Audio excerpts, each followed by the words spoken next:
Situasi politik kita sedang panas-panasnya sekarang ini. Bukan lagi hangat, tetapi sudah panas. Dan salah satu peristiwa yang menarik dan lagi panas banget adalah pertarungan antara PDI Perjuangan versus mantan Presiden Republik Indonesia Joko Widodo. Kita sama-sama tahulah kalau Jokowi adalah mantan kader PDI Perjuangan yang di ujung jalan akhirnya membelot dan malah berusaha menghancurkan bekas partainya dengan segala cara. Tetapi untungnya partai ini pendukungnya masih tetap militan dan solid karena mereka masih tunduk pada Megawati Soekarno Putri sehingga mereka tidak bisa dipecah belah. Meski dihajar habis-habisan. Belum selesai, sesudah Pilpres, posisi Hasto Kristianto, Sekjen PDI Perjuangan itu diincar melalui Komisi Pemberantasan Korupsi atau KPK. Disinilah saya tertarik melihat langkah-langkah Megawati di dalam menangkis serangan-serangan yang diluncurkan oleh Jokowi. Kalau dulu saya memandang Jokowi dengan analogi langkah catur, rupanya sekarang muncul master catur yang sebenarnya yaitu Megawati yang harus kita akui sebagai The Queen's Gambit. Megawati ini sebenarnya sudah ingin pensiun dari politik. Akhirnya dia harus keluar kandang karena sekarang posisi partainya terancam. Seruan-seruan keras Megawati yang menantang Kapolri, menyindir keras Jokowi, rupanya membangkitkan kembali semangat militansi kader dan simpatisan PDI Perjuangan di seluruh Indonesia untuk menyatu kembali dan melawan serangan yang diarahkan kepada mereka. Di bulan Mei tahun 2024, PDI Perjuangan mengadakan Rakernas yang menghasilkan kesepakatan bulat. Megawati kembali direkomendasikan menjadi ketua umum lagi untuk periode 5 tahun mendatang. Kenapa PDI Perjuangan itu sangat butuh Megawati sekarang? Ya karena hanya Megawati lah yang merekatkan simpul-simpul kader di partai. Dan harus diakui, tanpa Bu Mega, PDI Perjuangan bisa terpecah belah karena intervensi kekuasaan yang luar biasa kuatnya yang membuat internal bergolak. Dan peran sentral Bu Mega sebagai nahkoda itu sangat diperlukan di tengah badai yang kuat yang menerjang. Dan akhirnya diputuskanlah dengan penuh keberanian. Para pengkhianat itu ditendang keluar. Di sana ada nama Jokowi, Gibran, Bobi Nasution, dan Effendi Simbolon. Mereka semua dipecat. Permainan keras sudah keluar. Dan Bu Mega lalu memainkan permainan rayuan. Rayuan itu berupa undangan kepada Presiden Prabowo untuk datang dan makan nasi goreng di rumahnya Bu Mega. Nasi goreng ini sejak dulu sudah menjadi gaya politik Megawati Soekarno Putri sejak remaja. Dan Prabowo pernah juga loh menikmati nasi goreng ala Megawati. Dan di sanalah dalam situasi yang penuh dengan nuansa kekeluargaan, pesan-pesan dan lobby-lobby politik dimainkan. Canggih memang. Prabowo juga tampaknya menyambut baik. Dia juga gerah dengan stigma publik kalau dirinya itu hanyalah bonekanya Jokowi. Prabowo seperti ingin keluar dari bayang-bayang itu dan menjadi dirinya sendiri. Menggandeng Megawati yang punya masa militan adalah sebuah opsi yang menarik karena bersama Jokowi itu sudah tidak lagi menguntungkan. Dan Jokowi ini semakin panik ketika mendengar ada rencana undangan nasi goreng dari Mega ke Prabowo. Saya jadi ingat pesannya Sultan Hamengkubuwono. Kata Sultan kepada Jokowi, jangan sakiti Megawati. Anda boleh lakukan apa saja, tetapi jangan pernah sakiti Megawati. Dia putri proklamator, dan tanpa ayahnya, Indonesia ini tidak akan pernah ada. Hubungan Prabowo dan Megawati tetap baik meski tidak bertemu. Ditulis di dalam sindonews.com. Sekretaris Jenderal Partai Gerindra Ahmad Muzani menyampaikan hubungan Presiden kelima yaitu Megawati Soekarno Putri dan Prabowo Subianto yang menjabat Presiden saat ini masih terjalin dengan baik meskipun tidak pernah bertemu.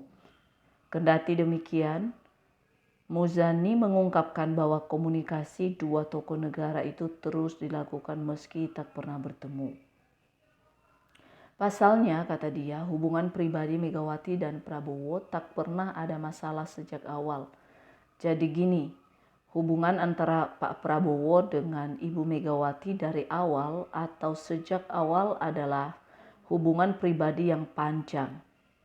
Hubungan pribadi yang baik, kata Muzani saat ditemui di Kompleks Parlemen Senayan, Jakarta Pusat, Rabu 15 Januari 2025. Bahkan kata Muzani, hubungan dengan Megawati sangat baik jauh sebelum Prabowo menjadi presiden. Untuk itu ia mengatakan hubungan Prabowo dan Megawati masih tetap terjalin meskipun keduanya tak pernah bertemu belakangan ini ya maksudnya. Karena itu ketika Pak Prabowo terpilih menjadi presiden, itu hubungannya juga tetap terjalin. Benar bahwa keduanya belum pernah bertemu, tetapi komunikasinya dilakukan dengan berbagai macam cara dan pesan dari kedua beliau itu sampaikan. Kendati demikian, Ketua MPR ini menilai hal itu yang membuat sikap PDI Perjuangan mendukung pemerintahan Prabowo meskipun berada di luar koalisi. Nah, itu penting ya untuk diingat. Jadi kalau seandainya PDI Perjuangan tidak masuk ke dalam pemerintahan saat ini pun itu bagus sebagai bentuk dari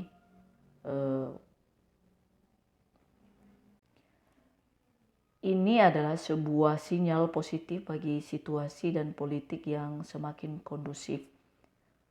Itu terjadi karena ada hubungan pribadi antar dua pemimpin yang makin hari makin bagus. Dan itu bukan hubungan 1-2 hari, tetapi telah dilalui cukup panjang, jauh sebelum beliau menjadi presiden.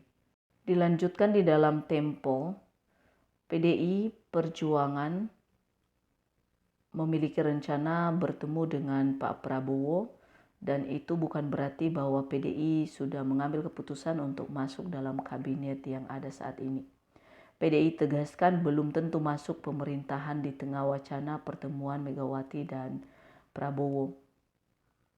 Ketua Bidang Dewan Kehormatan Dewan Pimpinan Pusat atau DPP Partai Perjuangan dan Partai Demokrasi Indonesia Perjuangan atau PDIP, Kamarudin Watubun mengatakan relasi baik Ketua Umum Megawati Soekarno Putri dan Presiden Prabowo Subianto bukan berarti mengharuskan PDIP masuk ke pemerintahan. Komarudin menyebut logika yang sama berlaku soal potensi pertemuan Megawati dengan Prabowo. Komarudin mengatakan PDI Perjuangan sebagai partai pemenang pemilu 2024 di DPR bisa jadi terus menjaga check and balance pemerintah. Namun Komarudin mengatakan PDI Perjuangan punya kans sejalan dengan pemerintah melalui keputusan politik di DPR jika berkaitan dengan kepentingan nasional. Kalau nanti besok-besok mereka saling berkomunikasi bahkan bertemu, bukan berarti itu menandakan kami harus gabung ke kabinet, kata Komarudin ketika dihubungi pada hari Selasa 14 Januari 2025. Tidak harus di pemerintahan tetapi pertemuan tetap dijaga.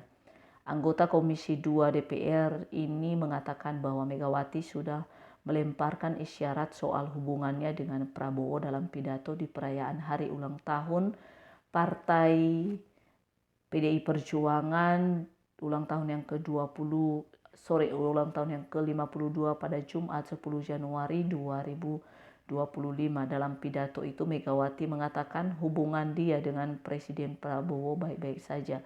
Presiden kelima itu menjamin tidak akan mengusik presiden walau saat ini di luar pemerintahan.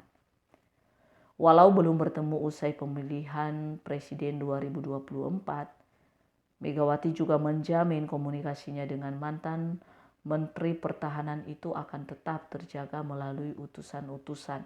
Loh, emangnya nggak boleh? Ya bolehlah, tiruan dari perkataan Ibu Megawati. Ini kan prinsip. Mas ya biarin aja aku di sini, kamu ya di sana rame-rame, kata Megawati di sekolah partai, kawasan Lenteng Agung, Jakarta Selatan. Politikus senior PDIP Sidarto Danu Subroto sempat menyampaikan pesan dari Prabowo melalui orang dekatnya ke Megawati di HUT PDIP. Saya menyampaikan pesan Pak Prabowo soal keinginan bersilaturahmi dengan Bu Megawati, ujar Sidarto saat dihubungi pada Selasa 14 Januari 2025. Namun mantan ajudan Presiden Soekarno ini enggak menyebutkan utusan Prabowo yang berkomunikasi dengannya itu. Anggota Dewan Pertimbangan Presiden 2019 sampai 2024 ini juga tidak merinci kapan dan di mana pertemuan tersebut bakal berlangsung. Narasumber Tempo yang mengetahui rencana persamuhan tersebut mengatakan Prabowo dan Megawati diperkirakan bertemu dalam waktu dekat. Ada kemungkinan, kata sumber ini, Prabowo dan Megawati bertemu pada bulan ini. Juru bicara PDI Perjuangan Guntur Romli tidak membantah kabar bahwa Megawati dan Prabowo bakal segera bertemu. Semoga segera bisa bertemu, kami juga menunggu pertemuan Ibu Megawati dengan Pak Prabowo, ujar Guntur melalui pesan pendek saat diminta konfirmasi pada Selasa 14 Januari 2020.